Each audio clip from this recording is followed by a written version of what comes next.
This here is the new Tata Safari Storme, which is unveiled at the Expo today. Let's take you through some of the changes to the Storme over the old Safari. First of all, it's an all-new body that's been built over the Aria platform, but it looks very similar to the old Safari because the body shell is pretty much the same, but there are some cosmetic changes to the front, like starting with the headlamps. You now get projector headlamps and this long chrome slat across the front grille, giving the Safari a kind of a more modern look. The front of the new Safari Storme seems to be inspired from one of the Land Rover designs.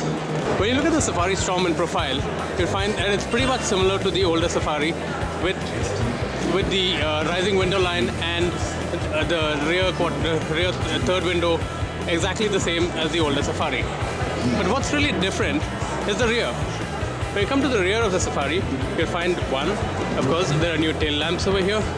There's this new chrome strip that goes all the way across the boot door. And what's missing is the spare wheel. The spare wheel now goes under the Safari. You'll also find twin exhausts just like you find in the Aria. One here and one here. This gives the Safari Storme a little more of a sporty look at the rear. Here's a look at the interior of the new Safari. It comes with this fake wood inserts and an all-new beige color, and it kind of gives the Safari a fresh look. But if you look at the quality of the plastics, it hasn't really improved much. There are panel gaps around. If you look at the horn button, panel gaps again here around the corners of the windows. Now these are little problems which have always plagued the Safari and which continue to the new Safari. But overall, it does give the interior quite a bit of a fresh look. If you look at the center console, you get the automatic climate controls over here and an integrated stereo. The Safari now gets roof-mounted rear AC vents, which should be pretty comfortable for the rear passenger. But headroom is a little bit of a problem for tall passengers.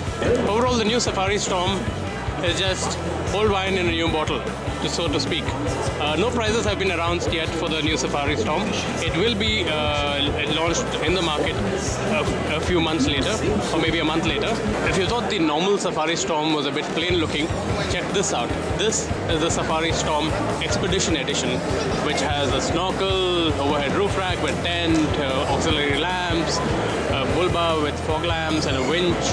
I mean, all the add-ons that you can get. This is of course just a showcase vehicle, but it just goes to show that what you can actually do with the Safari Storme if you really want to soup it up.